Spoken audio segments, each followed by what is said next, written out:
So good evening all. Welcome to Crystal.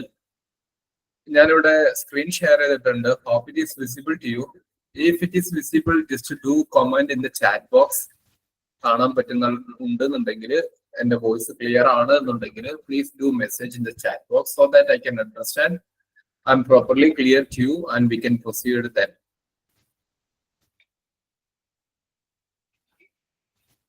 Visible and clear. Thank you, Aditya. Bye. So guys, in this today's discussion, actually we planned something very, very important. We plan like നമുക്ക് ancient and medieval historiography. We are having all these 4 topics for our examination. It's not possible to deal with each and every one of the subject in a single nutshell. ഒരൊറ്റ programme കൊണ്ട് അല്ലെങ്കിൽ ഒരൊറ്റ മണിക്കൂർ കൊണ്ട് it is not possible actually to cover each and everything. So നമ്മുടെ programme വളരെ effective ആയിട്ട് അല്ലെങ്കിൽ നമ്മുടെ ഒരു മെന്റർഷിപ്പ് ഇത് എഫക്റ്റീവ് ആയിട്ട് മുന്നോട്ട് പോകണമെന്നുണ്ടെങ്കിൽ we should go for micro analysis. I repeat the word micro analysis. As part of this micro analysis, I'll be dealing with ancient Indian history. അത് നിങ്ങൾ UGC net examination how you have to focus. As part of that, we'll be having different strategies, some very important topics, as well as certain very important PYQ insight. And the most importantly, when I'm dealing with this particular topic, I'll be discussing you how you have to approach, how you have to prepare, how much you have to spend your time for each and better learning. ഇതാണ് നമ്മൾ ചെയ്യാൻ വേണ്ടി പോകുന്നത്. So as part of this discussion, I'll be clearly giving the points and discussion, particularly with respect to ancient Indian history only. Okay. അങ്ങനെ ഒരു micro session ആയിട്ടാണ് ഇപ്പൊ plan ചെയ്തിരിക്കുന്നത്. Otherwise it is not possible to അല്ലെങ്കിൽ വെറുതെ പെട്ടെന്ന് randomly പറയുമ്പോൾ നിങ്ങൾക്ക് അതിന്റെ എഫക്റ്റീവ്നെസ് കിട്ടിക്കോണം എന്ന് നിർബന്ധമില്ല. So to get good effective learning method just focus with this one. So with this particular PPT I will be discussing more important points. So അതിന്റെ ഭാഗമായിട്ട് ഒന്നാമത്തെ കാര്യം, നിങ്ങൾക്ക് നെറ്റ് എക്സാമിനേഷനിൽ പേപ്പർ 1 ഉണ്ട്, പേപ്പർ 2 ഉണ്ട്. Definitely you guys know that. അതിന് paper 2 എന്ന് പറയുന്നത് നമ്മുടെ ഹിസ്റ്ററിയിൽ, let me use another colour for better. So paper 2 എന്ന് പറയുന്നത് നമ്മുടെ ഹിസ്റ്ററിനെ നമുക്ക് 4 ആക്കിയിട്ട് ഡിവൈഡ് ചെയ്യാം. ഒന്ന് ancient Indian history, then medieval, then modern, then historiography. ഇതിന്റെ ഹിസ്റ്റോറിയോഗ്രഫി മാക്സിമം ചോദിക്കാൻ വേണ്ടി പോകുന്നത് 10 ക്വസ്റ്റ്യൻസ് ആണ് ഔട്ട് ഓഫ് 100. ബാക്കിയുള്ള ancient, medieval and modern, this is going to be divided between 30 to 35. Proportionally മാറും.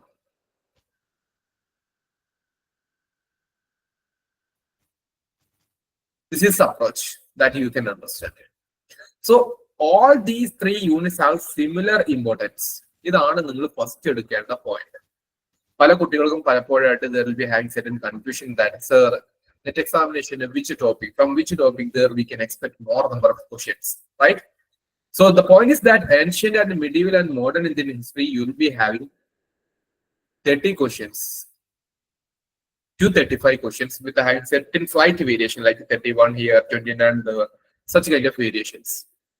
So ഒരു 30 questions വരുന്നുണ്ട് എന്ന് നിങ്ങൾ വിചാരിക്കുക, ഏറ്റവും മിനിമം അല്ലെങ്കിൽ ഏറ്റവും maximum 30 questions, that is equivalent to 60 marks. Guys, now let me ask you one question. സാധാരണ രീതിയിൽ നെറ്റ് എക്സാമിനേഷനിൽ NET or JRF in this particular നമുക്ക് ഹിസ്റ്ററിയിൽ there will not be people with more than 200 marks normally. Extra ordinary ആയിട്ടുള്ള ആൾക്കാർ മാത്രമേ 200+ marks കിട്ടുള്ളൂ. അല്ലാത്തൊക്കെ 200 താഴെയാണ് വരാറുള്ളത്, even when they are getting JRF out of 300. നമുക്കറിയാം paper 1 we are having 50 questions, that is 100 marks. Here 100 marks, and here you can see totally 200 marks, totally 300. So I'm not dealing with the paper 1 right now because of paper 1 separate sessions ഒക്കെ വരാറുണ്ട്. Paper 2 ഹിസ്റ്ററിയിൽ 200 almost എത്രയാണ് നല്ല mark? നല്ല mark definitely 200 ആണ്.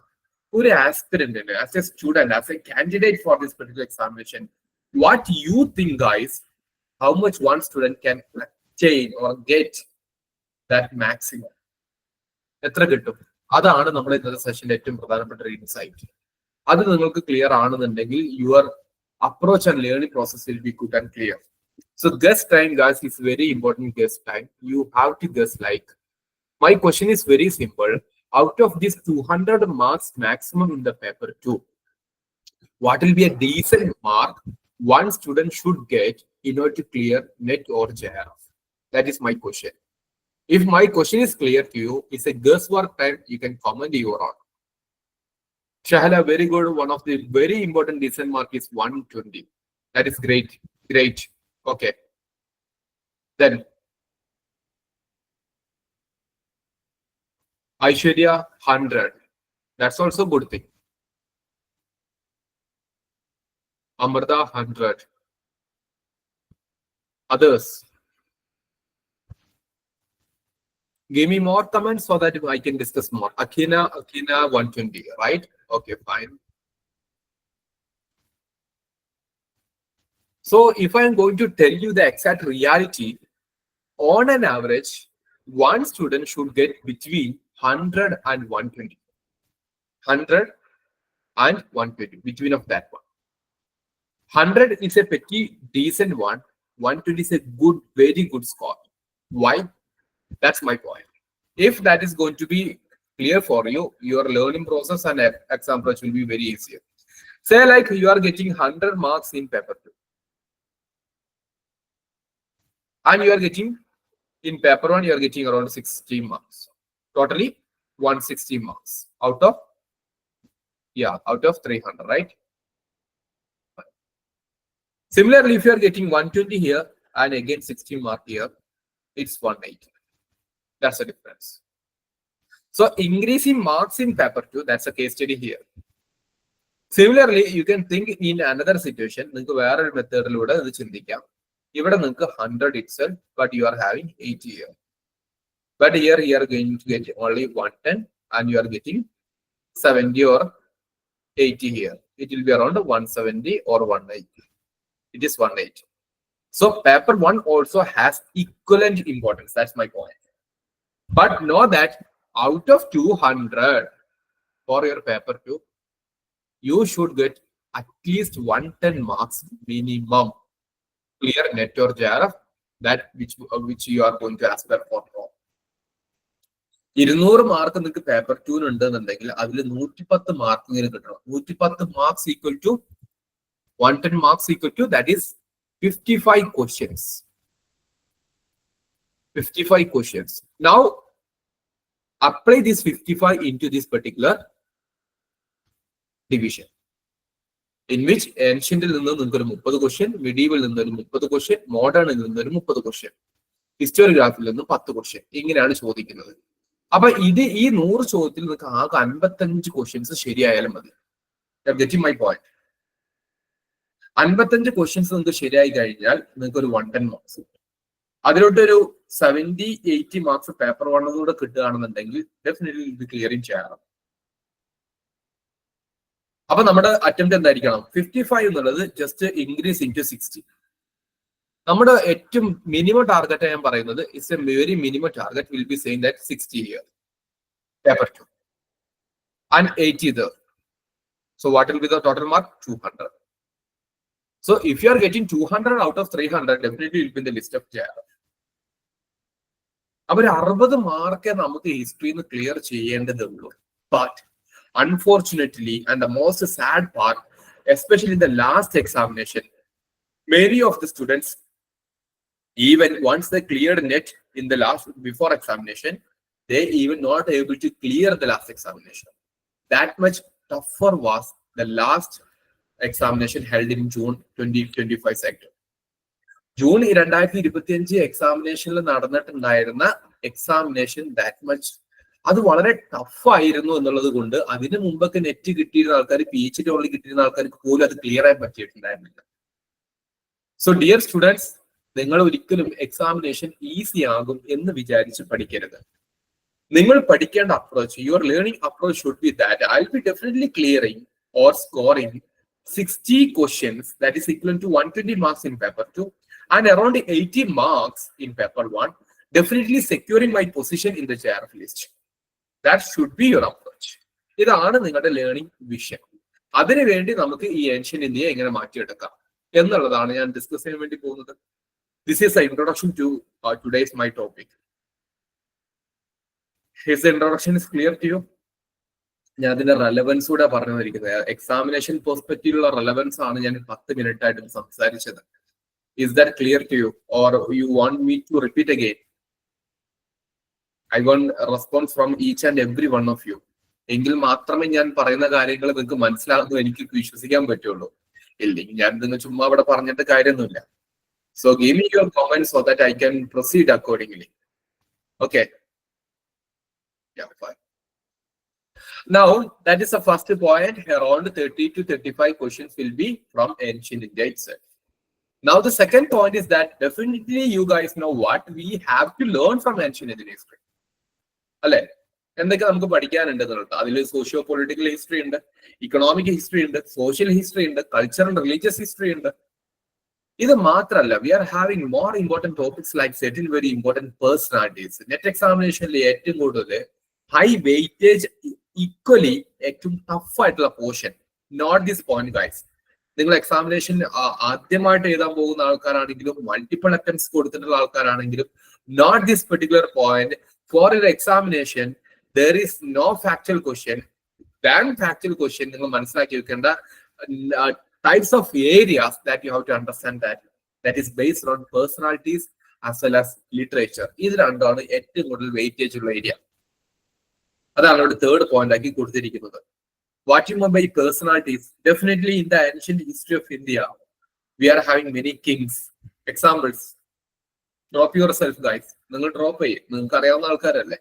You just comment it here. Name of certain very important kings in the ancient history. നമ്മുടെ മനസ്സിലോട്ട് ആദ്യം വരുന്ന ഒരാളെ കമന്റ് ചെയ്താൽ മതി.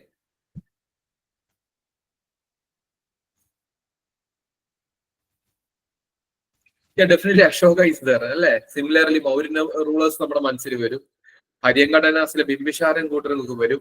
പിന്നെ നേരെ വരാൻ ചാൻസ് ഗുപ്ത ഡൈനാസ്റ്റി ആണ്. അപ്പൊ അവര് നമ്മൾ പ്രധാനപ്പെട്ട കിങ്സ് ആണെന്ന് വിചാരിച്ചിരിക്കുമ്പോ there will be some other kings who were not in the particular political history. പക്ഷെ ലിറ്ററേച്ചറിന്റെ അകത്ത് കയറി വരുന്ന ചില രാജാക്കന്മാരുണ്ട്. നമ്മൾ ഏൻഷ്യന്റ് ഇന്ത്യൻ സ്കോളേഴ്സ് എന്ന് പറഞ്ഞൊരു ചാപ്റ്റർ പഠിക്കാനുണ്ട് നമുക്ക്. അത് നമ്മളെ എക്സാമിനേഷന്റെ കൺവീനിയൻസിന് വേണ്ടി പഠിക്കുന്നതാണ്. അപ്പൊ ഏൻഷ്യന്റ് ഇന്ത്യൻ സ്കോളേഴ്സ് പഠിക്കുന്ന സമയത്ത് നമ്മൾ ആ സ്കോളർഷിപ്പിലൂടെ will be learning some of the very important literature. ആ ലിറ്ററേച്ചറിന്റെ അകത്ത് പറയുന്ന തീമിൽ റെപ്രസെന്റ് ചെയ്യുന്ന കിങ് ഏതാണ് എന്നുള്ള കാര്യങ്ങൾ നമ്മൾ പഠിക്കാൻ ശ്രമിക്കണം. കാരണം അങ്ങനത്തെ ക്വസ്റ്റ്യൻസ് നമ്മൾ സാധാരണ പുസ്തകങ്ങളിൽ നിന്നും നമുക്ക് കാണാൻ പറ്റത്തില്ല. സാധാരണ പുസ്തകങ്ങൾ normal text book that you mean by normal standard history books like ഹാര Sharma, DNJ, such kind of historical relevant books. Okay. Our personalities in literature are one of the toughest and high weightage. When I say high weightage, remember that if you are having 30 questions from ancient India, you can expect around 15 questions based on such personalities and literature. And the rest of the 15 questions will be from the political history, the economic history. അങ്ങനത്തെ കാര്യങ്ങളായിരിക്കും ബാക്കി വരിക. So ആ ഒരു division നിങ്ങളുടെ മനസ്സിലുണ്ടാവണം. We can divide political history, economic history. അവിടുന്ന് ഒരു 15 ക്വസ്റ്റ്യൻസോളം ചോദിച്ചേക്കാം. ഓക്കെ, 10 ക്വസ്റ്റ്യൻസ് ചോദിച്ചേക്കാം. 5 കൾച്ചറൽ ഹിസ്റ്ററിയുമായിട്ട് ബന്ധപ്പെട്ട് വരും. And more importantly we can see personalities and literature. This is a super important area for NET examination. പല ആസ്പിറൻസിനും ഇത് അറിയില്ല. അറിയാതെ നമ്മുടെ കയ്യിലുള്ള ഏതെങ്കിലും ഒരു പുസ്തകം എടുത്തിട്ട് വായിച്ചു തീർത്തിട്ട് കാര്യമുണ്ടോ? ഇല്ല. So we have to focus in that particular sense. Then we'll be able to score around 25 questions. നിങ്ങൾ ആലോചിച്ച് നോക്കുക, the outcome of this particular thing. Just listen. This is a mathematics I have dealt with here, right? ഇനി നിങ്ങൾ ആലോചിച്ച് നോക്കുക, നിങ്ങൾ ഈ പറഞ്ഞിരിക്കുന്ന അപ്രോച്ചിൽ നിങ്ങൾ പഠിച്ചു. നിങ്ങളുടെ ഏൻഷ്യന്റ് ഇന്ത്യയിൽ നിന്നും നിങ്ങൾ നല്ലതുപോലെ പഠിച്ചിട്ട് 25 ക്വസ്റ്റ്യൻസ് ആൻസർ ചെയ്യാൻ പറ്റി. മെഡീവൽ നിന്നും 25 ചെയ്യാൻ പറ്റി. മോഡേൺ 25 ചെയ്യാൻ പറ്റി. നിങ്ങൾ ഡൈ ഹാർഡ് ആയിട്ട് പഠിച്ചിട്ടുണ്ടെങ്കിൽ ടോട്ടലി എത്രയായി? 75 ആയി. ഇപ്പൊ തന്നെ എത്രയായി? 150 ആയി.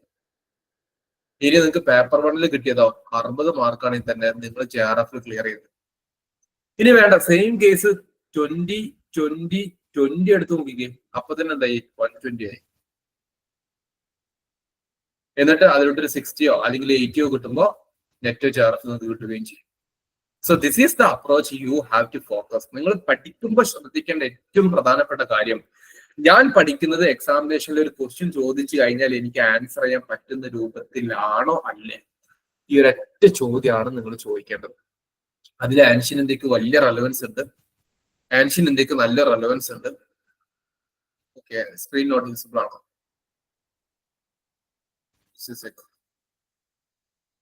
ഞാൻ ജസ്റ്റ് സ്ക്രീൻ ഒന്ന് മാറ്റുന്നുണ്ട്. Tell me whether it is visible right now or not.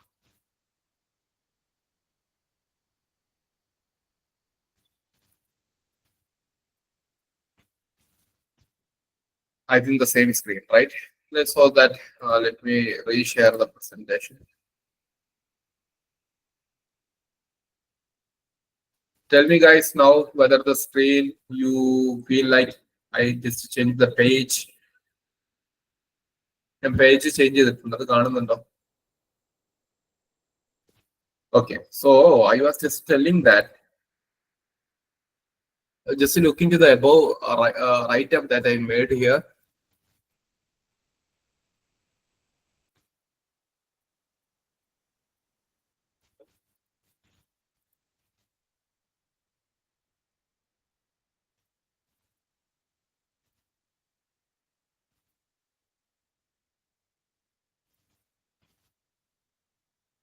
ഇവിടെ കണ്ടോ, ഞാൻ ഇവിടെ മുകളിൽ 25 എന്നുള്ള രീതിയിൽ വെച്ചിരിക്കുന്നത് ഏൻഷ്യന്റ്, മിഡീവൽ, മോഡേൺ എന്ന രീതിയിലാണ്. അപ്പൊ അത് നോക്കുമ്പോൾ നമുക്ക് 75 questions will be able to answer 150 marks equation. അത് ഭയങ്കര ഹൈ ലേണിംഗ് നടത്തുന്ന ആൾക്കാർക്കാണ്.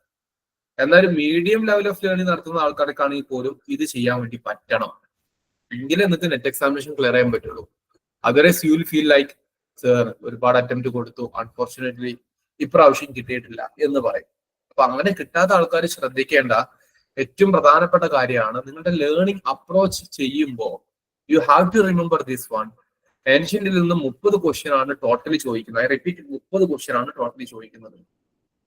ഈ 30 ക്വസ്റ്റ്യൻസ് കിട്ടാൻ ഞാൻ എന്ത് അറ്റംപ്റ്റ് ആണ് കൊടുക്കുന്നത്? What kind of preparation I'm going to give in order to score this 25 to 30 answers. അതാണ് നിങ്ങളുടെ മനസ്സിലുണ്ടായിരിക്കേണ്ട ഏറ്റവും പ്രധാനപ്പെട്ട കാര്യം. ഓക്കെ, ഇത് അപ്രോച്ച് പിടുത്തം കിട്ടിയോ? നൗ വിൽ ബി ഹാവിംഗ്, നമ്മൾ അതിന്റെ റെലവൻസ് പറഞ്ഞു കഴിഞ്ഞു. Now will be jumping to other topic. Is that clear so far? Sir ഒന്നുകൂടെ ഒന്ന് ചെക്ക് ചെയ്യോ? വിസിബിൾ ആവുന്നില്ല. ഒന്നും കാണുന്നില്ലേ? ഇല്ല സാർ, എനിക്ക് മാത്രമാണോ എന്തോ problem? Okay, let me check from my side. Others, please comment. കാണുന്നില്ല sir. Okay. Just tell me now whether it is visible or not. Yes sir, ഇപ്പോ വിസിബിൾ ആണ്. Okay, നിങ്ങൾ ഞാൻ സ്ക്രീൻ മാറ്റുമ്പോൾ സ്വാപ്പ് ചെയ്യുന്ന സമയത്ത് some issues are there, maybe അതുകൊണ്ടായിരിക്കാം. Anyhow, ഞാനിവിടെ കൊടുത്തിരിക്കുന്ന മുകളിലെ 25 എന്ന് പറഞ്ഞൊരു എമൗണ്ട് കണ്ടോ, ഒരു നമ്പർ കണ്ടോ? അതാണ് ഐഡിയ. ഓക്കെ, അതിൽ ഹിസ്റ്റോറിയോഗ്രാഫി ഉൾപ്പെടുത്താതെ തന്നെ നിങ്ങൾക്ക് നല്ല സ്കോർ വാങ്ങിക്കാൻ പറ്റും. അപ്പോൾ നമ്മളുടെ അപ്രോച്ച് എന്ന് പറയുന്നത് എല്ലാ ഏരിയയും പഠിച്ചു പോകലല്ല ബേസിക്കലി, പക്ഷെ പഠിക്കുന്നുണ്ടോ? നമ്മുടെ മനസ്സിൽ ഈ ചിന്ത വേണം. Okay, we should have this kind of thought while we R preparing, while we are having A strong preparation. then only will be able to clear this examination. ഈ അപ്രോച്ച് പറഞ്ഞു തരിക എന്നുള്ളതാണ് ഏറ്റവും പ്രധാനപ്പെട്ട കാര്യം. അപ്പൊ ഏൻഷ്യൻ ഇന്ത്യ നമ്മൾ നന്നായിട്ട് പഠിക്കുന്ന സമയത്ത് വാട്ട് വിൽ ഹാപ്പൻ? മിഡീവലും മോഡേൺ ഒക്കെ നമുക്ക് അതിനനുസരിച്ചിട്ടുള്ള ഒരു സ്ട്രോങ് പ്രിപ്പറേഷൻ കൊണ്ടുപോകാനും പറ്റും. Now let me discuss some other very important points like the major topics and subtopics. ഇത് എല്ലാവർക്കും അറിയുന്നതായിരിക്കും അല്ലെ? Major topics and sub topics ഇത് കാണുന്നുണ്ടോ ഈ ഒരു പേജ്?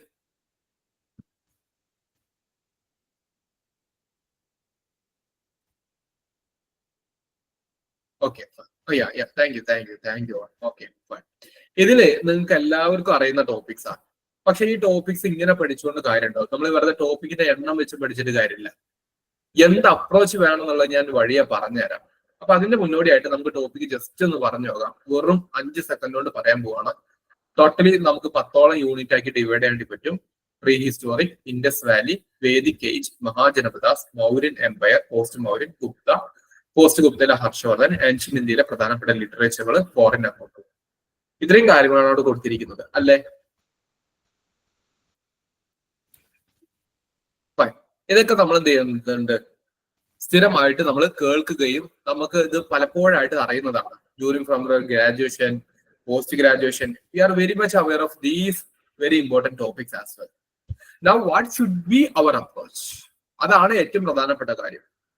ഓക്കെ, PYQ ബേസ് ചെയ്തിട്ട് ഇവിടുന്നൊക്കെ ചോദ്യങ്ങൾ ചോദിച്ചിട്ടുണ്ട്, ഇല്ലാന്ന് ഞാൻ പറയുന്നില്ല. All these areas are very important. അപ്പൊ അതുകൊണ്ട് നമുക്കൊരു 10 യൂണിറ്റുകളായിട്ട് സിമ്പിൾ ആയിട്ട് ഡിവൈഡ് ചെയ്യാൻ പറ്റുമെങ്കിലും മൈ ഡിയർ സ്റ്റുഡൻസ്, നമ്മൾ ഫോക്കസ് ചെയ്യാൻ വേണ്ടി പോകുന്നത് അപ്രോച്ചിന് കുറച്ച് ഇമ്പോർട്ടൻസ് കൊടുക്കാൻ പോവാണ്. So when I'm saying approach, just try to understand. അപ്രോച്ചില് നമ്മൾ ആദ്യം ചെയ്യേണ്ടത് ഒന്ന് PYQ ട്രെൻഡ് മനസ്സിലാക്കി വെക്കണം. ഈ രണ്ട് വാക്കുകളും separate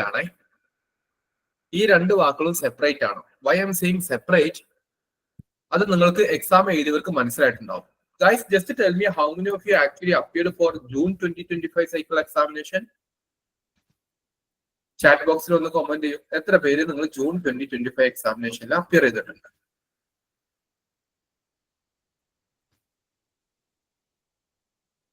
Abhilya is there, Aishwarya is there, Ragi is there, Shaila is there. Very good, very good. നിങ്ങൾ 2024 ഡിസംബർ സൈക്കിൾ എക്സാമിനേഷൻ ഈ പറഞ്ഞിരിക്കുന്ന ആൾക്കാർ അറ്റംപ്റ്റ് ചെയ്തിട്ടുണ്ടോ? ഉണ്ടെങ്കിൽ നിങ്ങൾക്ക് മനസ്സിലാകും. There's a high change of question trend happened in the PYQs, not the continuation. അതായത് ഒരേ രീതിയിലുള്ള മെത്തേഡ് അല്ല വന്നിരിക്കുന്നത്. There's a high trend variation എന്നുള്ള കാണേണ്ടി പറ്റും. ഓരോ പരീക്ഷയ്ക്കും എല്ലാ ടോപ്പിക്കിൽ നിന്നും സെയിം ആയിട്ട് ചോദിക്കണം എന്നുള്ളതല്ല ഞാൻ പറഞ്ഞു വരുന്നത്. രീതികൾ മാറിയിട്ടുണ്ട്. അപ്പൊ PYQയുടെ ട്രെൻഡ് മനസ്സിലാക്കുക എന്നുള്ളത് is not a simple task. അത് കുറച്ച് ബുദ്ധിമുട്ടുള്ള കാര്യമാണ്. കാരണം അത് എക്സ്പേർട്ടുകൾക്ക് മനസ്സിലാക്കാൻ പറ്റുള്ളൂ. അപ്പൊ എന്നുള്ള ചോദ്യം ഉണ്ടെന്നുണ്ടെങ്കിൽ അതിന്റെ ഉത്തരം നമ്മളൊക്കെ എക്സ്പേർട്ട് ആയിരുന്നെങ്കിൽ നമ്മളൊക്കെ എന്നോ നെറ്റോ JRF ഒക്കെ കിട്ടി ക്ലിയർ ചെയ്ത് പോയിട്ടുണ്ടാകുമായിരുന്നു. So my point is that നമ്മൾ ഓരോ എക്സാമിനേഷനും PYQs ജസ്റ്റ് ഒന്ന് അനലൈസ് ചെയ്യാൻ വേണ്ടിയുള്ള ഒരു ചെറിയ അറ്റംപ്റ്റ് നമ്മുടെ ഭാഗത്തു നിന്നുണ്ടാവും. Then chronology is something very important. Many of the students face certain issues with the chronology, right? Especially the political and cultural continuity. We know that something called as Mahayana Buddhism, right? It's a cultural continuity. Mahayana Buddhism എന്ന് പറയുന്ന ഒരു topic നമുക്ക് എല്ലാവർക്കും അറിയാം. ഒരു example പറയുകയാണെന്നുണ്ടെങ്കിൽ, so Mahayana Buddhism എന്ന് പറയുന്നത് ഒരു കൾച്ചറൽ കണ്ടിന്യൂറ്റി ആണ്. അപ്പൊ അതിന്റെ മുന്നേ ഉണ്ടായിരുന്ന എന്താണ് എന്നുള്ളത് നമ്മൾ അറിഞ്ഞിരിക്കണം. So my question is that Mahayana Buddhism എന്ന് പറയുന്നത് at what time, that is when, എപ്പോഴാണ് ഇത് ഹിസ്റ്ററിയിൽ ഇടം പിടിക്കുന്നത്? Anyone? It's a simple very basic question. I'm just asking U.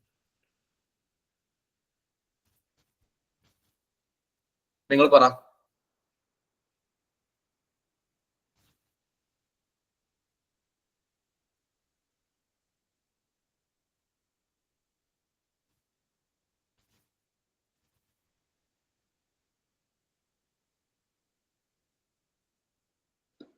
Fourth Buddhist fourth Buddhist council നടക്കുന്നുണ്ട്. Very good. അത് എപ്പോഴാണ്? I don't want an exact date, but I just want history is something not like dates. It's something certain very important transition periods, I better to say. China പറഞ്ഞ 6th century എന്ന് പറഞ്ഞു. What about others? I'm just asking you guys. നിങ്ങൾ ഈ 10-30ഓളം വരുന്ന ആൾക്കാർ, examination എഴുതാൻ പോകുന്ന ആൾക്കാർ, ഞാൻ നിങ്ങളോട് ഏറ്റവും വളരെ ബേസിക് ആയിട്ടുള്ള ക്വസ്റ്റ്യൻ ആണ് ചോദിച്ചിരിക്കുന്നത്.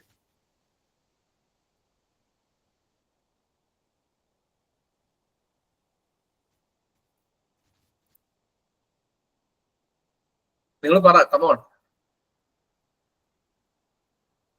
ആകെ 2 പേരെ പറഞ്ഞോളൂ, ഇത്രയും പേരുണ്ടായിട്ട്. Then why you guys join this particular session? 2 പേർക്ക് ഉത്തരം കൊടുക്കാനാണെന്നുണ്ടെങ്കിൽ എനിക്ക് ഇത്ര ആൾക്കാരുടെ അഭിസംബോധന എന്ന് സംസാരിക്കേണ്ട ആവശ്യമൊന്നുമില്ല. I'm just asking you guys, give me a reply.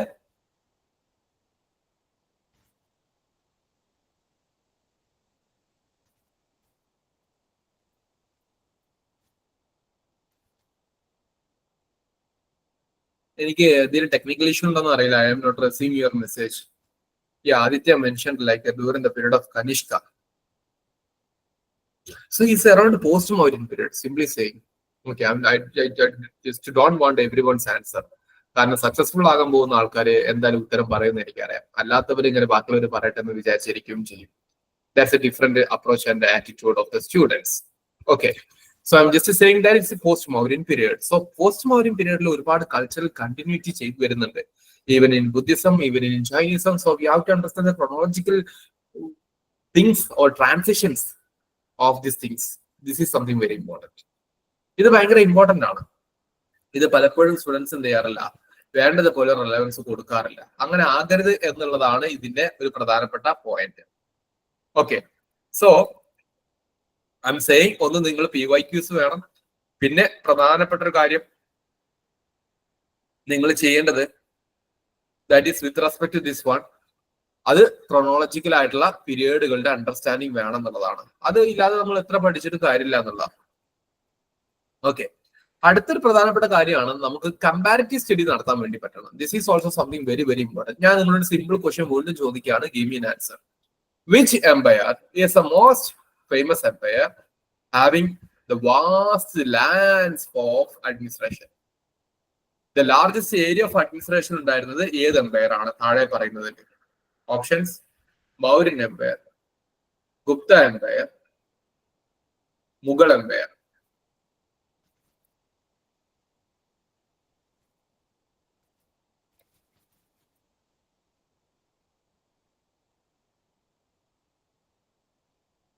Any answer? So many people says Mughals, but some people says Mauryan. It's actually Mauryan.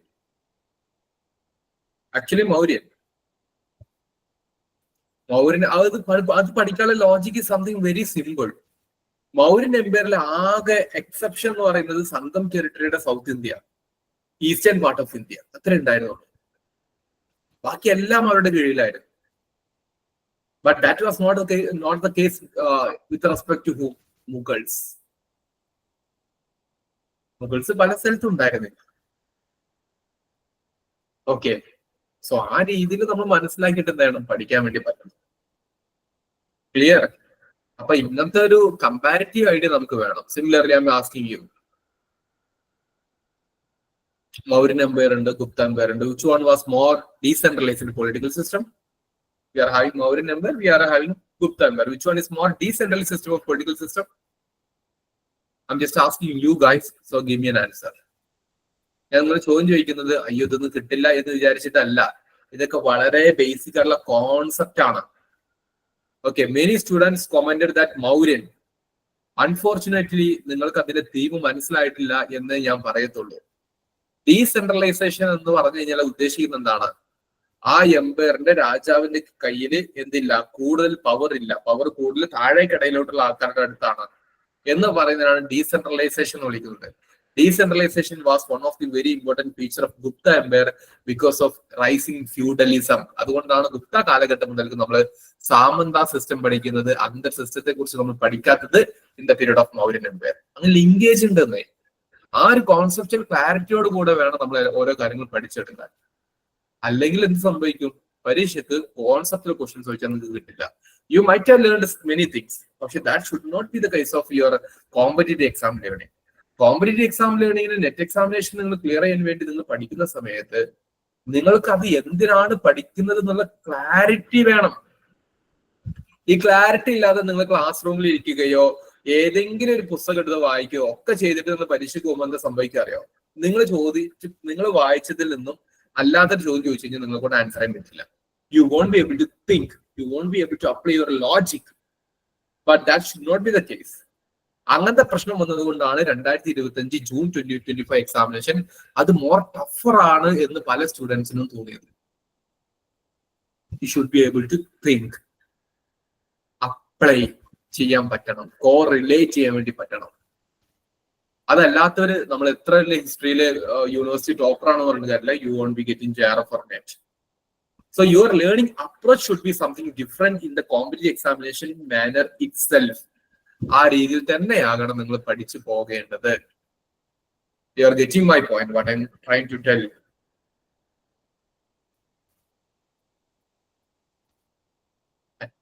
ആൾക്കാർക്ക് മനസ്സിലായിട്ടുണ്ടാവില്ലേ?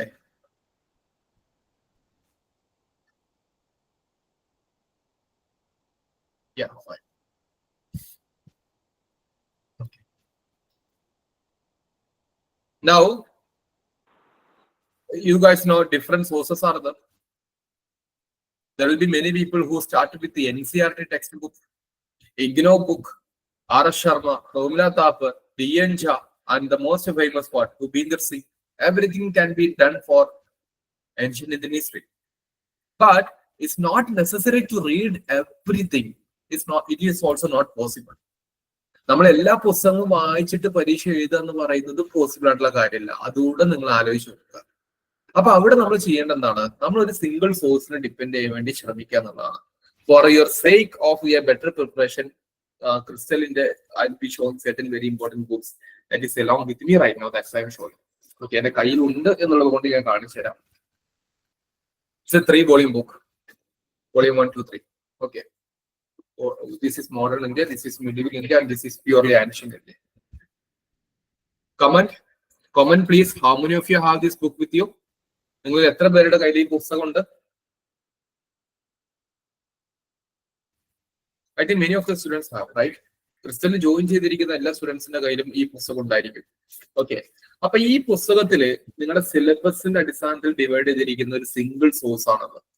ഈ സിംഗിൾ സോഴ്സ് ഓഫ് പുസ്തകത്തില് നിങ്ങൾക്ക് ഏറ്റവും സിംപ്ലിഫൈ ചെയ്തിരിക്കുന്ന രൂപത്തിലോട്ട് കോണ്ടന്റ്സ് ഡിവൈഡ് ചെയ്തതായിട്ട് കാണാൻ പറ്റും. ഈ ഒരൊറ്റ പുസ്തകം നിങ്ങൾ പഠിച്ചിട്ട് നിങ്ങൾക്ക് 30-25 ക്വസ്റ്റ്യൻസ് നിങ്ങൾക്ക് ആൻസർ ചെയ്യാൻ പറ്റുന്നില്ല. You can return this book to me and get back all your money back എന്ന് എനിക്ക് പറയാൻ പറ്റും. കാരണം അത്രയും 2.5 വർഷത്തെ എഫേർട്ട് ഈ പുസ്തകത്തിന്റെ പിന്നാലെ ഉണ്ട്. ഓക്കെ, അങ്ങനെ നെറ്റ് എക്സാമിനേഷന് വേണ്ടി ഡെഡിക്കേറ്റ് ചെയ്തിരിക്കുന്ന ഒരു സിംഗിൾ സോഴ്സ് ആണ് ancient India, medieval India, modern India. അപ്പൊ ആ പുസ്തകം വരെ നിങ്ങൾക്ക് നല്ല രീതിയിൽ യൂട്ടിലൈസ് ചെയ്യാൻ പറ്റണം. എങ്ങനെ യൂട്ടിലൈസ് ചെയ്യാൻ പറ്റണം? Inside that book there are 2 types of content.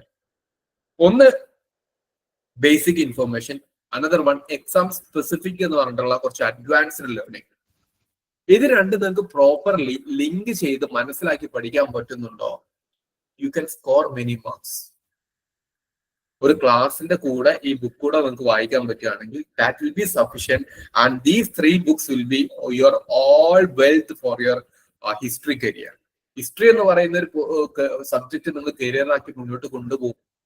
ഈ 3 പുസ്തകം നിങ്ങൾക്ക് ജീവിതത്തിൽ ഉടനീളം ഉപകാരപ്പെടുന്ന പുസ്തകങ്ങളാണ്. അത്രക്കും കോംപ്രഹെൻസീവ് ആയിട്ട് എല്ലാ ഭാഗങ്ങളും ടച്ച് ചെയ്ത് എഴുതിയിരിക്കുന്ന ഒരു പുസ്തകമാണ്.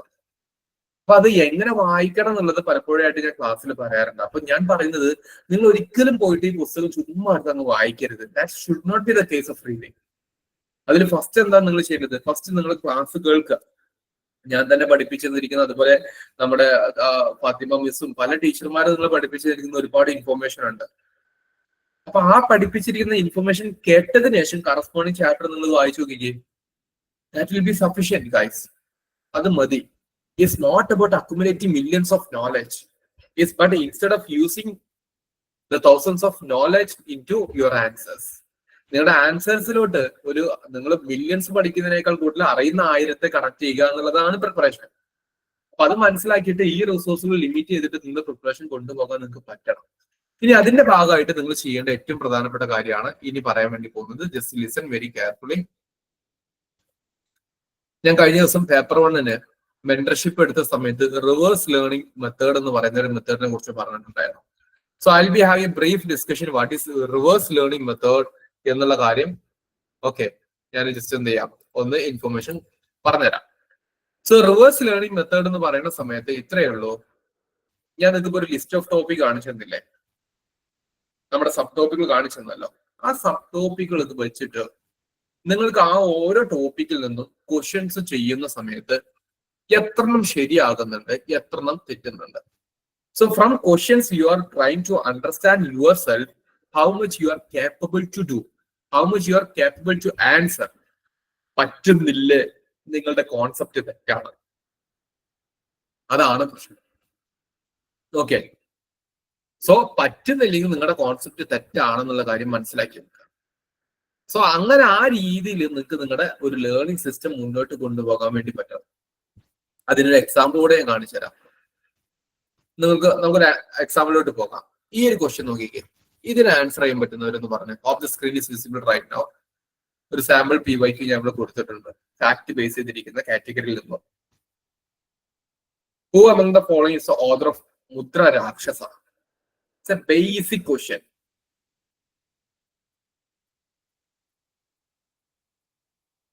Very good. All those students commented answer B is correct only. That's correct. But at the same time, answer ചെയ്യാത്ത ഒരുപാട് പേരുണ്ടാവും. അവരെന്തുകൊണ്ട് ആൻസർ ചെയ്യുന്നില്ല? Fear of answering. That's not good here. ഇവിടെ എഴുതി പ്രാക്ടീസ് ചെയ്ത് കഴിഞ്ഞാൽ മാത്രമേ നിങ്ങൾക്ക് നല്ല സ്കോർ വരുള്ളൂ മക്കളെ. ഇതെനിക്ക് പറഞ്ഞു തരാനേ പറ്റുള്ളൂ. You guys should have to practice very well.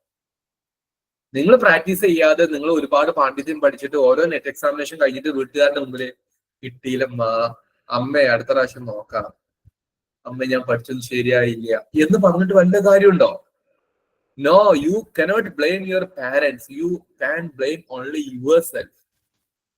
Because lack of your good attempt or good approach. അപ്പൊ അതുകൊണ്ടാണ് പറയുന്നത്, ക്വസ്റ്റ്യൻ ഉണ്ടോ അത് നിങ്ങൾക്കുള്ളത് തന്നെയാണ്. എത്ര സിമ്പിൾ ആവട്ടെ, എത്ര ടഫ് ആവട്ടെ, U should be able to answer. അതിനുള്ള പ്രിപ്പറേഷൻ ഒന്നും നടത്തിയിട്ടില്ലേ, നിങ്ങൾ നിങ്ങളോട് തന്നെ ചെയ്യുന്ന ഏറ്റവും വലിയ വഞ്ചനയായിരിക്കും അത്. ഓക്കെ, ഈ ഒരു ക്വസ്റ്റ്യൻ നോക്കിക്കേ. Just try to answer this one. How many of the statements are correct with respect to these three statements? Consider the following statement about Indus Valley civilization. ഒന്നാമത്തെ സ്റ്റേറ്റ്മെന്റ് ഇതാണ്. They used burned bricks for construction. They knew horse domestication widely. They had centralized drainage systems. ഇങ്ങനെ 3 statement തന്നിട്ടുണ്ട്. ഈ 3 സ്റ്റേറ്റ്മെന്റില് ശരിയായത് ഏതാണ്? സ്നേഹ C പറഞ്ഞു. C എന്ന് പറഞ്ഞ ഓപ്ഷൻ തന്നെ അതിലില്ല. 3 ആയിരിക്കും ഉദ്ദേശിക്കുന്നത് ഞാൻ വിചാരിക്കുന്നു. ഓക്കെ, ഇതിൽ ഒരു സ്റ്റേറ്റ്മെന്റ് തന്നെ ശരിയാകണം എന്ന് നിർബന്ധമില്ല. രണ്ടെണ്ണം ശരിയാകാം, 3 ശരിയാകാം, 1 മാത്രം ശരിയാകാം. Yeah, Anagha had a good answer. Very good Anagha. ഇത് വളരെ ബേസിക് ക്വസ്റ്റ്യൻ ആണ്, പക്ഷെ കോൺസെപ്റ്റിലാണ്. യാ, ആൻസർ എന്താണ്? 1 and 3 ആണ് വരുന്നത്. ഒന്ന്, they used burned bricks, right? Then they had centralized drainage system. ഇത് രണ്ടും നമ്മൾ അവരുടെ പ്രധാനപ്പെട്ട urbanization ഫീച്ചേഴ്സ് ആയിട്ട് പഠിക്കുന്നതാണ്. പക്ഷേ ഹോഴ്സ് ഡൊമസ്റ്റിക്കേഷൻ, കുതിരകള് ഡൊമസ്റ്റിക്കേറ്റ് ചെയ്യുന്നത് ഉണ്ടാകാം, പക്ഷെ അത് വൈഡ്ലി ഉണ്ടായിരുന്നോ? ഇല്ല. ഒരുപാട് ഉണ്ടായിരുന്നു. വൈഡ്ലി പറഞ്ഞാൽ ഇൻ ലാർജ് നമ്പർ എന്നാണ് ഉദ്ദേശിക്കുന്നത്. നോ, സച്ച് പ്രാക്ടീസ് ഉണ്ടായിരുന്നില്ല. അത് അവരുടെ സീനിൽ ഒരു യൂണിക്കോൺ എന്ന് പറയുന്ന ഒറ്റക്കൊമ്പൻ കുതിരക്കാരൻ അതിന്റെ സ്വപ്നത്തിൽ കാണുന്ന ഒരു അനിമൽ എന്ന രീതിയിൽ അതിന്റെ ഒരു സിംബോളിക്കൽ സീൽ റെപ്രസെന്റേഷൻ ഉണ്ട് എന്ന് മാത്രമേ ഉള്ളൂ. So second statement is wrong. അപ്പൊ ഇങ്ങനെ നിങ്ങൾക്ക് എത്രമാത്രം ക്വസ്റ്റ്യൻസ് ആൻസർ ചെയ്യാൻ പറ്റുന്നുണ്ടോ, there you are, that's your learning. അപ്പൊ എനിക്ക് നിങ്ങളോട് പറയാനുള്ളത്, നിങ്ങൾ എത്ര കുറച്ച് പഠിച്ചാലും എത്ര കൂടുതൽ പഠിച്ചാലും you should be able to answer questions. Another type of ക്വസ്റ്റ്യനോട് ഞാൻ പറഞ്ഞുതരാം. ഒരു അസർഷൻ റീസൺ ക്വസ്റ്റ്യൻ ആണ്. നിങ്ങൾ അസർഷൻ റീസൺ ആയിട്ട് ആൻസർ ചെയ്തിട്ടില്ല എങ്കിലും just tell me the first statement and second statement, ഇത് രണ്ടും ശരിയാണോ അല്ലേ എന്നുള്ളത് മാത്രം ഒന്ന് നോക്കുക. ഫസ്റ്റ് സ്റ്റേറ്റ്മെന്റ് ഇങ്ങനെയാണ് കൊടുത്തിരിക്കുന്നത്: Gupta period is called the golden age of India. Second statement, it was due to progress in literature, science and art. What's your answer everyone? ഇത് വളരെ ബേസിക് ക്വസ്റ്റ്യൻ ആട്ടോ. ഇതൊക്കെ ബേസിക് ക്വസ്റ്റ്യൻസ് ആണ്. ഈ ബേസിക് ക്വസ്റ്റ്യൻസ് എടുത്തിട്ട് മാത്രം ഞാൻ ചെയ്യിപ്പിക്കുന്നത്. ആ ബേസിക് ക്വസ്റ്റ്യൻസ് പോലും നമ്മൾ ചെയ്യാൻ അത്ര പ്രാപ്തരല്ല എങ്കിൽ നമ്മൾ മനസ്സിലാക്കേണ്ട ഒറ്റന്നേ ഉള്ളൂ, we should go for hard study. നല്ലൊരു സ്റ്റഡി കൊടുത്തു കഴിഞ്ഞെങ്കിൽ മാത്രമേ നമുക്ക് നെറ്റ് എക്സാമിനേഷൻ ഡിസംബറിൽ ക്ലിയർ ചെയ്യാൻ വേണ്ടി പറ്റുള്ളൂ. But we have enough time. 2 മാസം നല്ല പരിപൂർണ്ണ നമ്മുടെ മുമ്പിലുണ്ട്. Okay, yeah, both are correct അല്ലെ? Both are correct. And R is the correct explanation of A. അത് കറക്റ്റ് എക്സ്പ്ലനേഷൻ കൂടിയാണ്. അപ്പോഴാണ് അസർഷൻ ആൻഡ് റീസൺ വരുള്ളൂ. So this is how you guys have to prepare. ഇതാണ് ബേസിക്കലി അറിഞ്ഞിരിക്കേണ്ടത്. അപ്പൊ ഇപ്പൊ ഞാൻ പറഞ്ഞിരിക്കുന്ന കാര്യങ്ങളുടെ ഒരു ടേക്ക് അവേ ഞാൻ നിങ്ങൾക്ക് വളരെ ബ്രീഫ് ആയിട്ട് പറഞ്ഞുതരാം. Just listen it very carefully.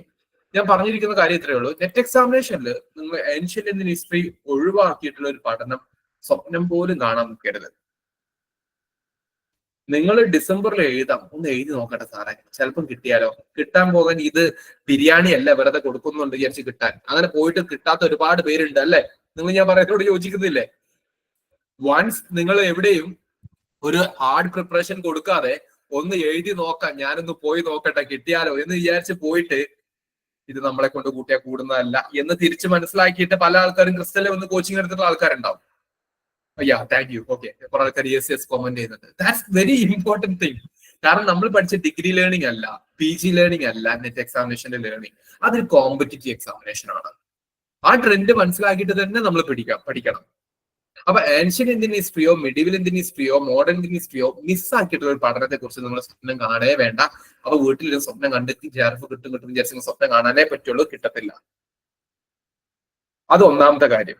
അപ്പൊ അതിന് റെലവൻസ് ഉണ്ട്. 30 മാർക്ക് ചോദിക്കും, 30 എണ്ണത്തിൽ ഞാൻ 25 നേടിയിരിക്കും എന്നുള്ള ഒരു ഡൈ ഹാർഡ് പ്ലാനിൽ നിങ്ങൾ പഠിക്കാൻ തയ്യാറാണോ എന്നുള്ളൊരു ചോദ്യമാണ് ഞാൻ ചോദിക്കുന്നത്.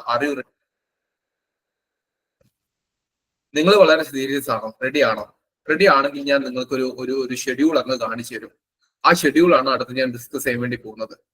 ആ രീതിയിൽ ഞാൻ ഓരോന്നിന്റെ റെലവൻസും ഞാൻ പറഞ്ഞുതരും, എന്ത് ചെയ്യണമെന്നുള്ളത്. Thank you guys, thanks for your enthusiastic reply. നിങ്ങൾ ആ റിപ്ലൈ ആണ് എനിക്ക് വേണ്ടത്. ആസ് എ ടീച്ചർ എനിക്ക് കിട്ടേണ്ട ഏറ്റവും പ്രധാനപ്പെട്ട കാര്യം നിങ്ങളുടെ ആ ഒരു ആക്റ്റീവ് ആയിട്ടുള്ള സപ്പോർട്ട് തന്നെയാണ്. നിങ്ങൾ അത് വളരെ നന്നായിട്ട് ചെയ്യാൻ ഉദ്ദേശിക്കുന്നുണ്ടെങ്കിൽ നിങ്ങൾക്ക് ഇമ്പ്രൂവ്മെന്റ് കൊണ്ടുവരാൻ പറ്റും. നമുക്ക് ആദ്യം വേണ്ടത് മെന്റാലിറ്റി ആണ്.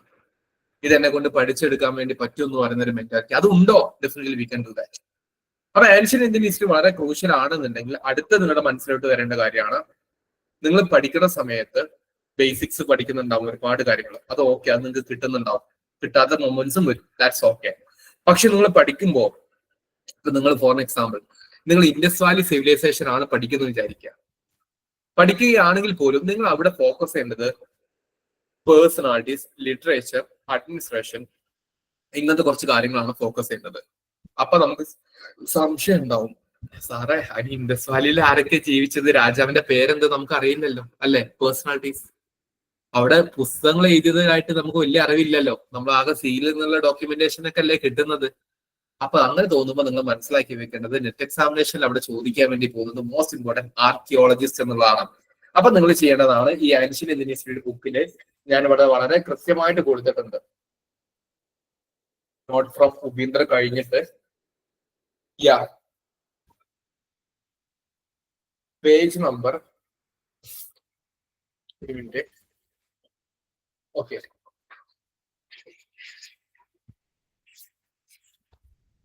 ഒന്ന് നിങ്ങൾക്ക് സ്റ്റോണേജുമായി ബന്ധപ്പെട്ടിട്ട് പേജ് നമ്പർ 25 കാണാൻ വേണ്ടി പറ്റും. List of archaeologist and their contribution എന്നുള്ളത്. അങ്ങനത്തെ കാര്യങ്ങൾ എന്ത് ചെയ്യാറുണ്ട്, ഡയറക്ട്ലി ചോദ്യങ്ങൾ ചോദിക്കാറുണ്ട്. ഓക്കെ, അത് വളരെ ഇമ്പോർട്ടന്റ് ആണ്, മിസ്സാക്കരുത്.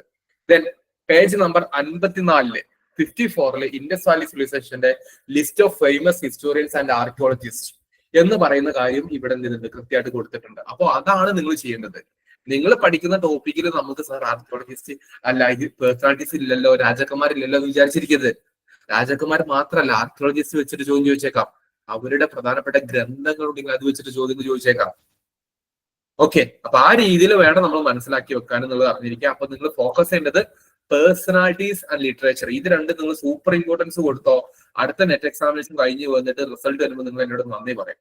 അല്ലെങ്കിൽ നിങ്ങൾ എന്ത് ചെയ്യും, സാറേ ഇപ്രാവശ്യം കിട്ടില്ല, അടുത്ത പ്രാവശ്യം നോക്കാന്ന് പറയും. എനിക്ക് അത് കേൾക്കുന്നതിനേക്കാൾ ഇഷ്ടം നന്ദി പറയുന്നതാണ് എനിക്കിഷ്ടം.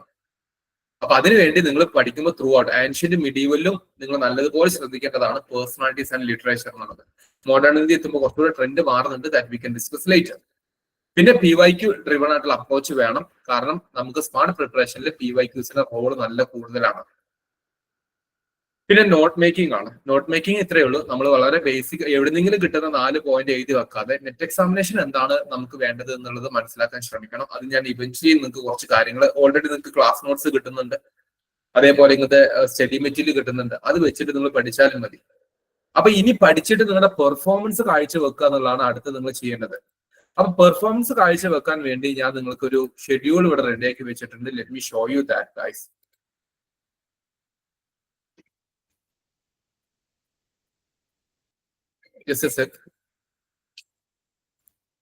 ഓ, ഇത് ഞാൻ ഇന്ന് വേറെ ക്ലാസ് എടുത്തതിൻ്റെയാണ്. ഡൽഹി സച്ചിനെ I will be showing another thing. ഞാൻ നിങ്ങൾക്ക് ഒരു ഷെഡ്യൂൾ കാണിച്ചു തരാം. ആ ഷെഡ്യൂൾ ഞാൻ നിങ്ങൾക്ക് എക്സ്പ്ലെയിൻ ചെയ്തു തരാൻ പോവാണ്. അതുകൂടെ നിങ്ങൾ ശ്രദ്ധിക്കണം.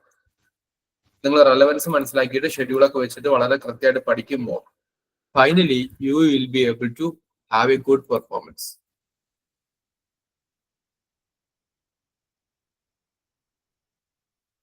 ഓക്കെ, ഞാനിവിടെ കുറച്ച് കാര്യങ്ങൾ ഇനി എഴുതാനും കൂടി പോവാണ്. ഒന്ന് ശ്രദ്ധിക്കണം, നിങ്ങൾ അതൊന്ന് മനസ്സിലാക്കിയാൽ മതി. സ്ക്രീൻ കാണാൻ പറ്റുന്നുണ്ടല്ലോ guys? Comment me.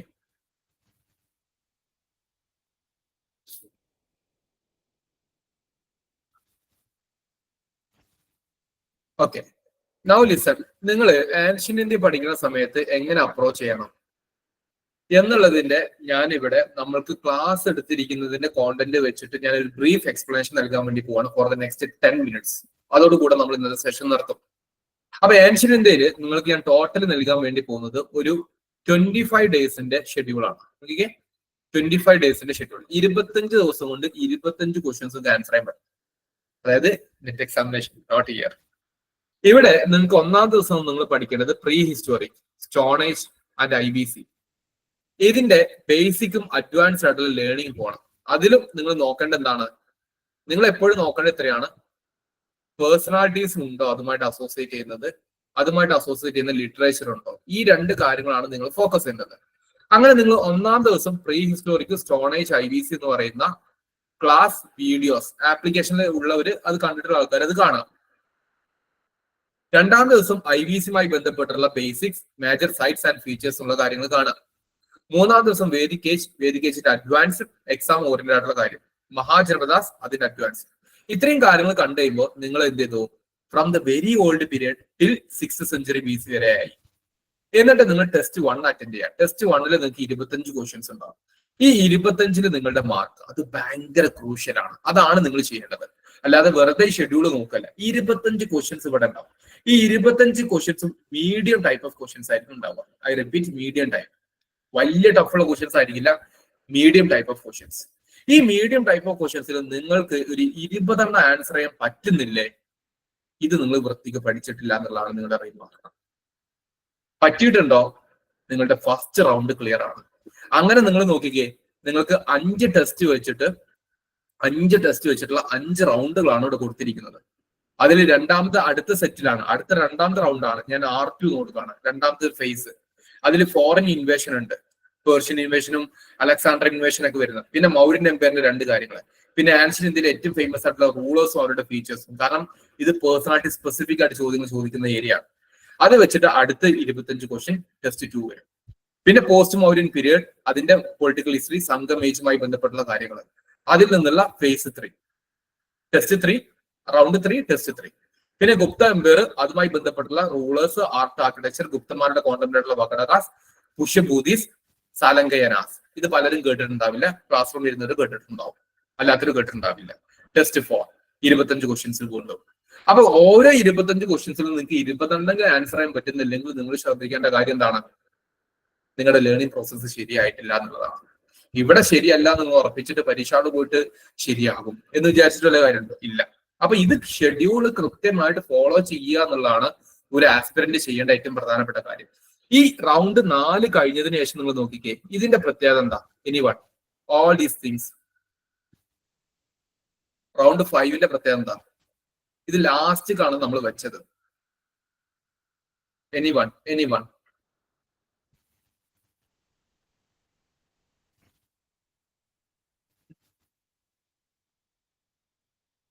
Some people's revision ആണെന്ന് പറയുന്നു.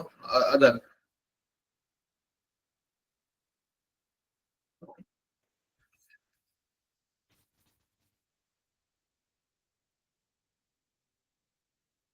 കഴിഞ്ഞ ബാക്കിയുള്ളവർക്കൊന്നും മനസ്സിലാവുന്നില്ലേ? നിങ്ങളൊന്ന് ഹിസ്റ്ററി പഠിച്ചിട്ടില്ലേ? ഇമ്പോർട്ടന്റ് ഏരിയാസ് എല്ലാം ഇമ്പോർട്ടന്റ് ആണ് ആക്ച്വലി. അതുകൊണ്ടാണ് 25 ദിവസം ഷെഡ്യൂൾ തന്നത്. More important topic. നിങ്ങൾ ഈ പറഞ്ഞിരിക്കുന്ന 3 എലമെന്റ്സ് ഉണ്ട്. അത് മാത്രല്ല, ഇതെല്ലാം മെയിൻലി എല്ലാം കൾച്ചർ റിലേറ്റ് ചെയ്തിരിക്കുന്ന ടോപ്പിക്കാണ്. നല്ലൊരു ശതമാനം കുട്ടികൾക്കും തലയിൽ നിൽക്കാത്ത ടോപ്പിക്കാണ് അവിടെ ഉള്ളത്. അതിൽ ആൻഷ്യന്റ് ഇന്ത്യ കൾച്ചറിനെ കുറിച്ച് നന്നായിട്ട് പറഞ്ഞു തരുമ്പോൾ ഇതിൽ റിവിഷൻ കയറി വരും. ആൻഷ്യൻ ഇന്ത്യ കീ ടേംസ് വരുന്ന സമയത്ത് ഇത് പൊളിറ്റിക്കലും ഇക്കണോമിക് കീ ടേംസ് വരുമ്പോൾ അതിലും റിവിഷൻ വരും. ആൻഷ്യൻ ഇന്ത്യൻ സ്കോളേഴ്സ് വരുമ്പോൾ ഇത് ലിറ്ററേച്ചറിനാണ് ഇമ്പോർട്ടൻസ് കൊടുക്കുന്നത്. ബുദ്ധിസ്റ്റ് ലിറ്ററേച്ചർ സ്പെസിഫിക് ഉണ്ട്, ജൈനിസത്തിൽ സ്പെസിഫിക് ഉണ്ട്, ബുദ്ധിസത്തിന്റെ സ്പെഷ്യൽ സെഷൻ ഉണ്ട്, ബുദ്ധിസത്തിന്റെ അഡ്വാൻസ് ഉണ്ട്, ജൈനിസം ഉണ്ട്. അപ്പൊ കൾച്ചർ ടോപ്പിക്കിലൂടെ റിവിഷനും അഡ്വാൻസ് ലേണിംഗും എക്സാം സ്പെസിഫിക് ആയിട്ടുള്ള ലേണിംഗ് ആണ് റൗണ്ട് 5. 25 ക്വസ്റ്റ്യൻസ്. അങ്ങനെ 25 ദിവസം കൊണ്ട് നിങ്ങൾ എപ്പൊ തന്നെ നോക്കി നിങ്ങൾ 125 ക്വസ്റ്റ്യൻസ് നിങ്ങളവിടെ പ്രാക്ടീസ് ചെയ്തു. ഓക്കെ, അതിൽ നിങ്ങൾക്കൊരു 100 ക്വസ്റ്റ്യൻസ് ഒക്കെ ശരിയാക്കാൻ പറ്റുന്ന രൂപത്തിലോട്ട് നിങ്ങളുടെ പെർഫോമൻസും കാഴ്ചവെക്കാൻ വേണ്ടി പറ്റണം. ഇത് കഴിഞ്ഞതിന് ശേഷം ഈ 125 ക്വസ്റ്റ്യൻസ് നിങ്ങൾ 25 ദിവസം കൊണ്ട് ചെയ്ത് കഴിഞ്ഞതിന് ശേഷം നിങ്ങൾ ആൻഷ്യൻ ഇന്ത്യയിൽ നിന്ന് മാത്രം ഒരു 100 MCQs ചെയ്ത് നോക്കിക്കേ. അതിൽ നിങ്ങളുടെ ഒരു 70 ശരിയായി കഴിഞ്ഞാൽ നിങ്ങൾ സൂപ്പറാണ്. 50 എബോവ് കിട്ടിയാൽ തന്നെ നിങ്ങൾ സൂപ്പർ ആയിരിക്കും. പക്ഷെ 50 എബോവ് ഞാൻ പറയില്ല, ഞാൻ 70 എബോവ് പറയത്തുള്ളൂ. കാരണം ഇതാണ് ഒരു ആസ്പിറന്റ് ചെയ്യേണ്ട ഏറ്റവും പ്രധാനപ്പെട്ട ഹാർഡ് ലേണിംഗ്. അതിന് സ്മാർട്ട് ആയിട്ടുള്ള ഷെഡ്യൂളാണ് ഞാൻ അവിടെ തന്നിരിക്കുന്നത്. അപ്പൊ ഈ രീതി വെച്ചിട്ട് വേണം നിങ്ങൾ പഠിക്കാൻ. അതായത് നിങ്ങൾ ഒരിക്കലും സർ കോണ്ടന്റ് തരുമോ എന്ന് ചോദിക്കരുത്. കോണ്ടന്റ് അല്ല ഇമ്പോർട്ടന്റ്. ഇതൊക്കെ നിങ്ങൾക്ക് കോണ്ടന്റ് ആയിട്ട് കിട്ടി. കഴിഞ്ഞ കുറെ ദിവസങ്ങളായിട്ട് നിങ്ങൾ പഠിച്ചുകൊണ്ടിരിക്കുന്ന ആൾക്കാരാണ്. അപ്പൊ നിങ്ങൾക്ക് ഈ കോണ്ടന്റും കാര്യങ്ങളൊക്കെ കിട്ടി, സ്റ്റഡി നോട്ട്സ് നിങ്ങളുടെ കയ്യിലുണ്ട്. ആ നെക്സ്റ്റ് ആൻഡ് ഫോർമോസ്റ്റ് തിങ് എന്താണ് ഇനി വരുന്നത്? പഠിച്ച കാര്യങ്ങൾ നിങ്ങൾ ഷുവർ ആണോ, ഗ്യാരണ്ടീഡ് ആണോ, പവർഫുൾ ആണോ? ക്വസ്റ്റ്യൻസ് വന്നു കഴിഞ്ഞാൽ നിങ്ങൾക്ക് ആൻസർ ചെയ്യാൻ പറ്റുമോ ഇല്ലയോ എന്ന് നമ്മൾ തീരുമാനിച്ചിരിക്കണം. ആ തീരുമാനിക്കാനുള്ള ഏറ്റവും സിമ്പിൾ വഴിയാണ് സെറ്റ് ആക്കിയിട്ട് ക്വസ്റ്റ്യൻസ് പ്രാക്ടീസ് ചെയ്ത് പോവാന്നുള്ളത്. അത് ചെയ്യാൻ നിങ്ങൾ റെഡി ആണെന്നുണ്ടെങ്കിൽ ഗൈസ് അടുത്ത എക്സാമിനേഷൻ നിങ്ങൾക്ക് JRF ഗ്യാരണ്ടീഡ് ആണ്. അപ്പൊ നിങ്ങൾ ചെയ്യേണ്ടത് ആ ഷെഡ്യൂൾ അനുസരിച്ച് വളരെ കൃത്യമായിട്ട് ആ ടോപ്പിക്ക് പഠിച്ച് പോവാന്നുള്ളതാണ്. പഠിക്കാനുള്ള സോഴ്സ് ക്ലാസ് റൂമിലുള്ള സ്റ്റുഡൻസ് ചെയ്യേണ്ടതാണ്. ആപ്ലിക്കേഷനിൽ അതിന്റെ വീഡിയോസ് കൊടുത്തിട്ടുണ്ട്, അത് കണ്ടു പഠിക്കുക. കാണാത്തവരാണെങ്കിൽ, കണ്ടവരാണെന്നുണ്ടെങ്കിൽ നേരെ നിങ്ങൾ ഈ പുസ്തകം എടുത്തോ. ഇതിലെ എക്സാം സ്പെസിഫിക് മാത്രം വായിച്ചു പോയാൽ മതി. ഇതിൽ എക്സാം സ്പെസിഫിക് മാത്രം പഠിച്ചു പോയി കഴിഞ്ഞാൽ നിങ്ങൾക്ക് അത്യാവശ്യം ആൻസർ വേണ്ടി പറ്റും. ഓക്കെ, അത് ക്ലാസ് കണ്ടതിന് ശേഷം ചെയ്യാൻ പാടുള്ളൂ. ഇല്ലെങ്കിൽ ഇതും ഒരു കണ്ടന്റ്, അതും വേറെ കണ്ടന്റ് ആയിട്ടുള്ള ഫീലിംഗ് കിടക്കും. ആദ്യം ക്ലാസ് കേട്ട് മനസ്സിലാക്കിയിട്ട് മാത്രം വായിക്കാൻ വേണ്ടി ശ്രമിക്കുക. അല്ലാതെ ഒറ്റയടിക്ക് പോയിട്ട് വായിക്കുന്നത് അത്ര അഡ്വൈസിങ് അല്ല എന്ന് ഞാൻ വീണ്ടും പറയാണ്. ക്ലാസ് കേട്ടവര് മാത്രമേ പുസ്തകത്തിൽ കൂടുതൽ ഡിപ്പെൻഡ് ചെയ്യാൻ പാടുള്ളൂ. ഈ രീതിയിൽ നിങ്ങൾക്ക് ചെയ്യാൻ പറ്റുമെങ്കിൽ ഏൻഷ്യന്റ് ഇന്ത്യയിൽ നിന്നും മാത്രം നിങ്ങൾക്ക് 30 ക്വസ്റ്റ്യൻസ് നിങ്ങളുടെ മെയിൻ എക്സാമിനേഷന് ചോദിക്കുമ്പോൾ 20 to 25 ക്വസ്റ്റ്യൻസ് നിങ്ങൾക്ക് ആൻസർ ചെയ്യാൻ പറ്റും. ആ ഒരു കോൺഫിഡൻസിൽ തന്നെ നിങ്ങൾ മിഡീവലും മോഡേൺ ഇന്ത്യയും പഠിക്കുകയാണെങ്കിൽ തന്നെ ഒരു 120 എബോവ് മാർക്സ് പേപ്പർ 2ലും പേപ്പർ 1ന്റെ ക്ലാസ്സസ് ഓൾറെഡി നിങ്ങൾക്ക് നടന്നുകൊണ്ടിരിക്കുന്നുണ്ടല്ലോ. ഇനി അത് മാത്രമല്ല, ഒക്ടോബർ 10 മുതൽക്ക് ഒക്ടോബർ 20 വരെ 10 ദിവസത്തെ കണ്ടിന്യൂസ് ആയിട്ടുള്ള ക്രാഷ് ക്ലാസ്സുകളും വരുന്നുണ്ട് പേപ്പർ 1ൽ നിന്ന്. ആ ഒരു 10 ദിവസം നിങ്ങൾക്ക് പേപ്പർ 1 മാത്രമേ ഉള്ളൂ, അന്ന് ഹിസ്റ്ററി ഇല്ല. അപ്പൊ ആ ഒരു 10 ദിവസം കൊണ്ട് തന്നെ നിങ്ങൾ അതിൽ അത്യാവശ്യം നല്ല പെർഫോമൻസ് കൊണ്ടുവരാൻ വേണ്ടി നിങ്ങളെ കൊണ്ട് പറ്റുകയും ചെയ്യും. അപ്പൊ നിങ്ങൾ ഡെഫിനറ്റ്ലി അടുത്ത എക്സാമിനേഷനിൽ നിങ്ങൾക്ക് റിസൾട്ട് ഉണ്ടാക്കാൻ പറ്റുന്നേ. നിങ്ങൾ വിചാരിച്ചത് പോലെ തന്നെ നിങ്ങൾക്ക് നെറ്റോ JRF ക്ലിയർ ചെയ്യാൻ വേണ്ടി പറ്റും. അതിന് നിങ്ങൾ ചെയ്യേണ്ടതാണ്, നിങ്ങൾ ഡെഡിക്കേറ്റഡ് ആയിട്ട് ടീമിന്റെ കൂടെ നിൽക്കുക എന്നുള്ളത് മാത്രമാണ്. അപ്പൊ നെറ്റ് എക്സാമിനേഷൻ ഡിസംബർ സൈക്കിളിലോട്ട് എഴുതാൻ പോകുന്ന എല്ലാ ആസ്പിറൻസിനും ഉപകാരപ്പെടുന്ന രൂപത്തിലോട്ടാണ് കഴിഞ്ഞ ഏകദേശം ഒരു 55 മിനിറ്റ് ആയിട്ട് ഞാനിപ്പോ സംസാരിച്ചത്. ഇതുമായി ബന്ധപ്പെട്ട് നിങ്ങൾക്ക് എന്തെങ്കിലും സംശയം ഉണ്ടെങ്കിൽ do ask me right now. എന്തെങ്കിലും സംശയം ഉണ്ടെങ്കിൽ ഇപ്പൊ ചോദിക്കാം.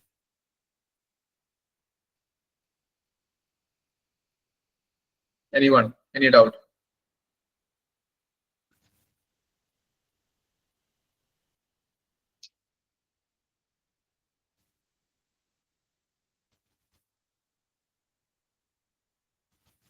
Okay, thank you for your no doubt system.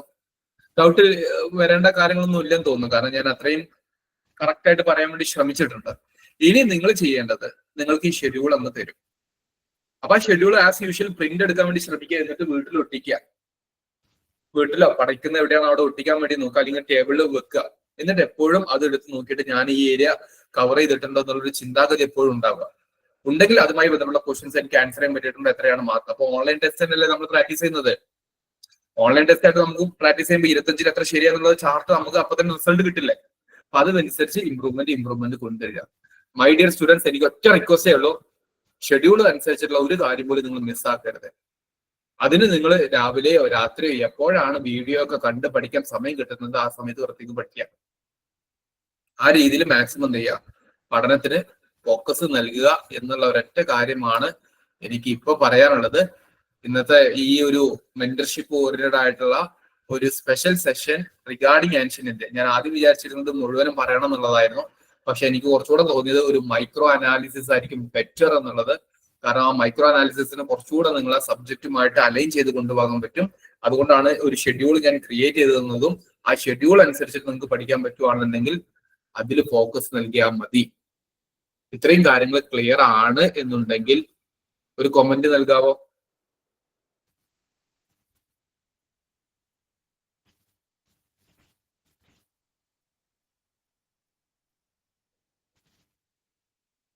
Okay, thank you. Clear ആണ് സർ, ക്ലിയർ ആണ്. Okay, thank you. Yes sir, yes sir. Okay, fine. Thank you all.